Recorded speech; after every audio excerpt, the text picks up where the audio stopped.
I'm going to read one chapter today because I've got some other stuff to do, but I will promise I'm going to try to do 2 tomorrow. So chapter 37, Attack. Minnie asked if they could avoid going through the clouds because she didn't want to catch a cold. The mounts dutifully lowered themselves, speeding closer to the surfaces instead. Right now, they were racing across the Atlantic Ocean. The hooves of the 7-headed horse hardly skimmed the waves. Beside Aru, Minnie screeched, "Is that a shark?" Aru only had a second to glance back and see the dorsal fin that had scraped Minnie's ankle. "Nope, dolphin," said Aru. It had definitely been a shark. Shark dorsal fins stood up straight, and dolphin fins were curved back. Aru had learned that from a movie, but Minnie didn't need to know. Once the waves were behind them, still and silent landscapes loomed ahead. Everything was frozen. As they got closer to Atlanta, they rose higher into the air so that they wouldn't bump into buildings. Aru could make out the Atlanta skyline, like the Western Peachtree Plaza and the Georgia Pacific Tower. They flew toward the sunset, and Aru had never found her city more beautiful than in this late evening light. All gilded and glittering, with polished buildings so tall and sharp, they might have served to pin the stars into place when night fell. Traffic was at a standstill, but Aru was used to that. After all, it was Atlanta.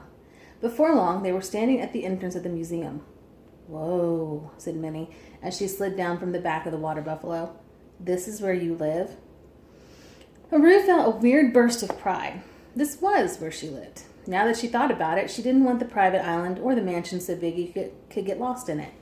She didn't want to live anywhere else but here with her mom, her thawed, happy, and healthy mom. One of the divine vehicles, the Golden Tiger, with startling long claws, walked up to the door and pawed it. The entrance swung open, and all of them fluttered inside.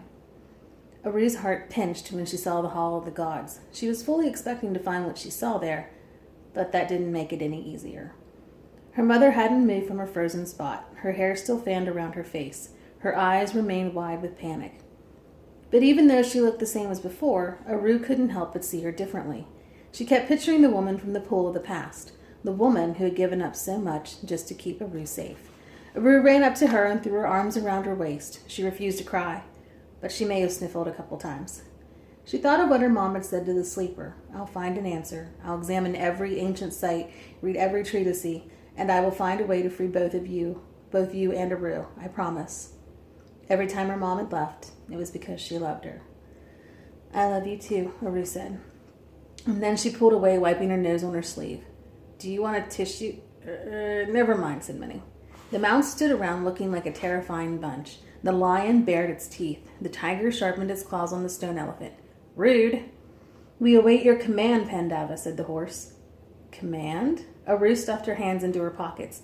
She took a deep breath. Like her, Aruna had seen the world differently than most.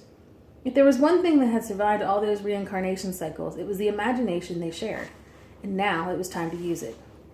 "Minnie, can the Death Danda make an illusion that looks like a human being?" She nodded. "I think so." "Okay, good, because we're going to do something a little strange." Half an hour later, the only thing outside that proved not to be frozen was the sun. It had sunk completely. The museum was pitch black except for the bits of light Aru had been able to convince Vajra to spit out. Now those lights hovered in the air. The mounts were either pacing or playing.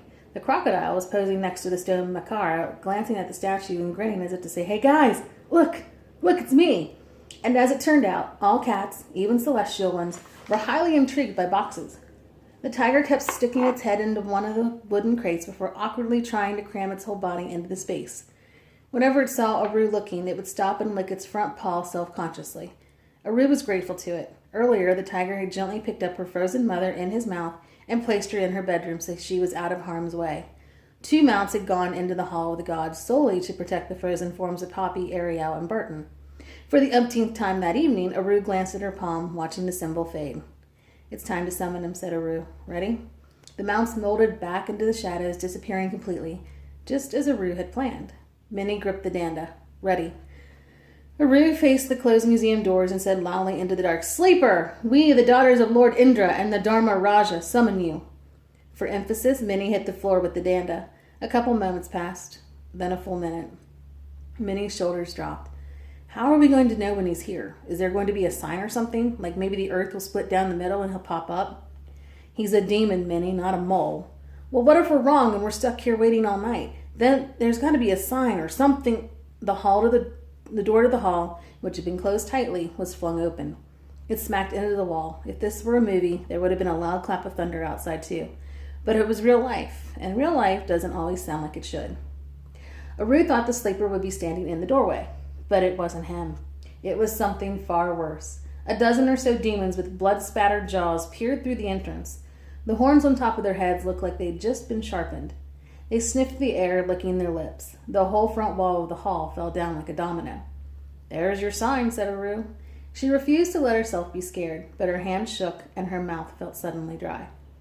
"I warned you," called a voice. The sleeper stepped through the crowd of demons. He looked like a man, and also not like one. His eyes were no longer round and dark like in the vision from the pool of the past.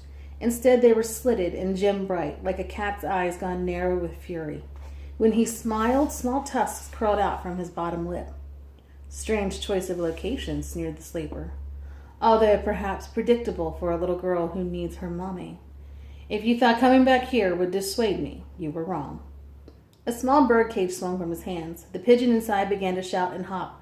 Boo! He was okay. "What are you two doing?" shouted Boo at the moment he saw Aru and Minnie. "Get out! Go!" Minnie locked her legs, swinging the death danda over her shoulder as if it were a baseball bat. "Oh, gods," moaned Boo. He flapped in his cage. "I can't look." "Sleeper, we're not going to let you go through with this," warned Minnie. "I'm bored already," the sleeper said. Then he opened his hand. From his palm, a ribbon of black spilled out, snaking across the floor and seeping into the walls. It was the same horribly familiar starry black that had nearly strangled Aru. She tried to dodge it, but the enchanted muck yanked her back, flinging her and Minnie to the wall so that they were like bugs trapped on flypaper. "Keep calm, Shah." Aru had expected this. In fact, she banked on him acting like this. "Don't you understand, little ones?" asked the sleeper. "You're not worthy opponents for me. You would be far too easy to defeat. In fact, you're not worthy of noticing at all. You might think you're clever for freeing those vehicles, but I'll have them back in a cage in no time."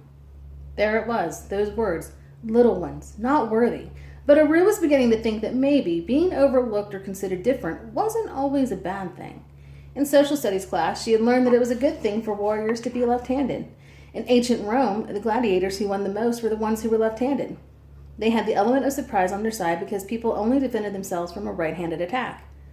"I hope you like surprises," thought Aru. She and Minnie had rehearsed what they would do. Now it was time to put it into action.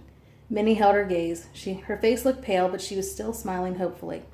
Aru felt that strange humming buzz once more, the same thrum she had experienced when they had fought together in the library. They were connected to one another's thoughts when they were in combat. The sleeper hadn't bothered to tie up their hands. Why? Because he didn't think they could do anything that would harm him. He stepped over the threshold of the front door. The demons spread out around him, taking up all the space in the museum lobby. Aru could feel an invisible wind stirring against the back of her neck. "Just a few steps further," she said silently. He stepped farther. Aru gave the signal to Minnie. Her sister nodded. Minnie opened her compact, and a bit of light seeped out. From there, an illusion of Aru's mother stepped out into the hall of the gods. She was still beautiful, Aru thought, as she stared at the vision. The sleeper stopped walking. His face became pinched, haunted. "I know the truth about you," said the illusion. The sleeper dropped the cage holding Boo, and the door opened. The pigeon flew out, rushing straight to Aru and Minnie. He started pecking at the shadows that had pinned them to the wall. Aru pried herself loose. "Krithika?" asked the sleeper, his voice hoarse. "How? I just want to talk," said the version of her mother. "Talk," repeated the sleeper. "After all this time, you just want to talk. That's simply not good enough." He lunged forward and stepped right into the trap that Aru and Minnie had laid. The sleeper hadn't noticed the small chalk circle she had drawn in the middle of the floor, and walking into it didn't just mean that he was in the center of the room. He was in the center of a circle of every one of the celestial mounts. The golden tiger prowled out of the wall, her muzzle wrinkled in a snarl. The peacock's feathers glittered menacingly.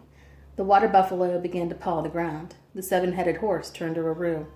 The sleeper had only a second to look startled, eyes wide and confused, before Aru shouted, "Attack!" And the next chapter is titled, Art Shah is a Liar. We will read that chapter and the other one tomorrow. Promise.